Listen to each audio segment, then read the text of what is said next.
Hello दोस्तों, welcome back to this channel. दोस्तों, इस वीडियो में हम बात करने जा रहे हैं यूको बैंक के लिए। लेकिन उससे पहले आप लोगों से रिक्वेस्ट करना चाहूँगा, अगर आप चैनल को फर्स्ट टाइम देख रहे हैं, मेक श्योर कि सब्सक्राइब करके बेल आइकन को हिट कर लीजिए। और डीमेट या ट्रेडिंग अकाउंट के लिए डिस्क्रिप्शन बॉक्स में लिंक दिया गया है। दोस्तों, यूको बैंक को लेकर के एक बढ़िया खबर है, आप लोगों के सामने डिस्कस करूँगा। लेकिन उससे पहले अगर हम देखें तो इस बैंक का स्टॉक प्राइस आज के ट्रेडिंग सेशन में 11.65 पे ओपन हुआ, 11.60 का लो और 11.80 का हाई, 11.75 के ऊपर बंद हुआ। 1.73% की तेजी के साथ 23,61,799 टोटल वॉल्यूम जनरेट किया एनएससी के ऊपर, जहां कंपनी की मार्केट कैप है, बैंक की मार्केट कैप है 14,048 करोड़ रुपए। दोस्तों, आपको बताना चाहूँगा, यूको बैंक ने क्वार्टर 4 में बढ़िया प्रॉफिट लेके आया है, 3 फोल्ड। यानी अगर आप देखें तो इनका प्रॉफिट जो इस बार आया है 3 गुना ज़्यादा बढ़िया आया है। देख सकते हैं 312 करोड़ रुपए का इनको प्रॉफिट हुआ है। इसके पीछे का कारण जानते हैं?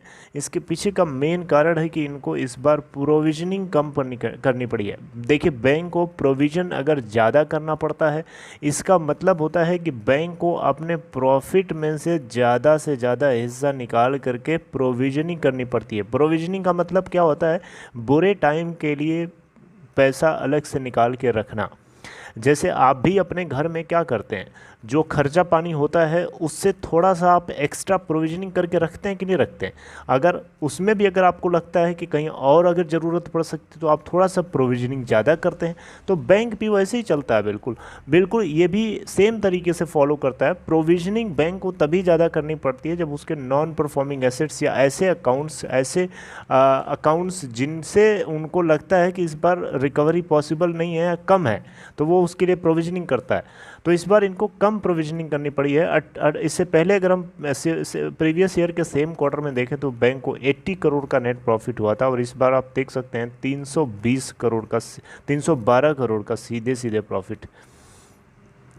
अगर आप दोस्तों देखें तो टोटल इनकम इस पूरे क्वार्टर के दौरान 4,362 करोड़ की देखने को मिली। 4,637 करोड़ एक साल पहले थी सेम क्वार्टर में। अब बैंक के पूरे फाइनेंशियल ईयर 2022 के चारों क्वार्टर्स का मिला के प्रॉफिट देखेंगे तो 930 करोड़ का निकल के आता है, जो कि 5 टाइम्स से भी ज़्यादा है। जबकि फाइनेंशियल ईयर 2021 में चारों क्वार्टर्स का मिला के मात्र 167 करोड़ का नेट प्रॉफिट हुआ था। अब देख सकते हैं कितना सिग्निफिकेंट इम्प्रूवमेंट है। मतलब ये साल बैंकों के लिए काफ़ी ज़्यादा बढ़िया लग रहा है। यानी फाइनेंशियल ईयर 2022 जो कि पास्ट हो चुका, अब तो हम लोग FY 2023 के अंदर चल रहे हैं। टोटल इनकम पूरे फाइनेंशियल ईयर चारों क्वार्टर्स का मिला के देखें तो 18,082 करोड़ की देखने को मिली, जबकि एक साल पहले फाइनेंशियल ईयर 2021 के अंदर 17,870 करोड़ की टोटल इनकम देखने को मिली थी। इन्होंने अपने बैड एसेट्स के करस्पॉन्डिंग जो ग्रॉस नॉन परफॉर्मिंग एसेट्स थे उसको इन्होंने नीचे किया है, 7.89% का निकल के आया, जबकि 9.59% एक साल पहले था सेम क्वार्टर में।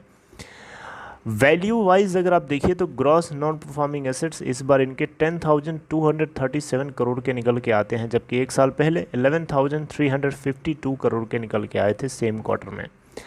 इसी तरीके से non performing assets, net non performing assets, net NPA percentage देखें तो 2.70%, इससे पहले 3.94% था। वैल्यू टर्म्स में 3,316 करोड़, जबकि एक साल पहले सेम क्वार्टर में 4,390 करोड़ था।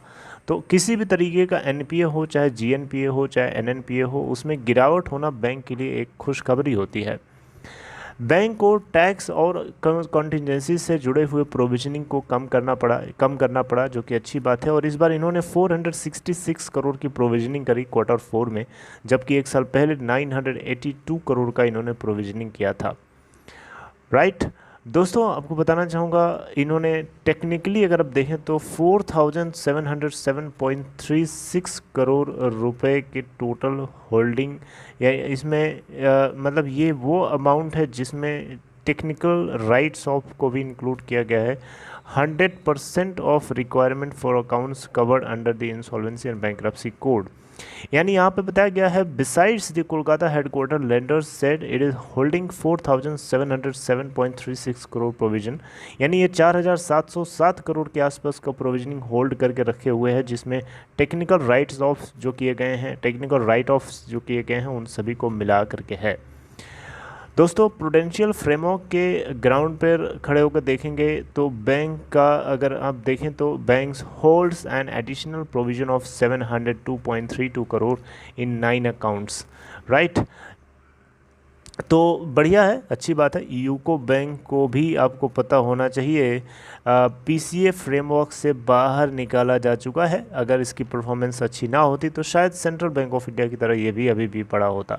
बहरहाल दोस्तों यूको बैंक को लेकर के एक धमाकेदार खबर, एक अच्छी खबर थी, मैंने आपसे डिस्कस किया। आगे कोई खबर आएगी तो मैं ज़रूर आपसे डिस्कस करूँगा। Okay, so take care, see you next time.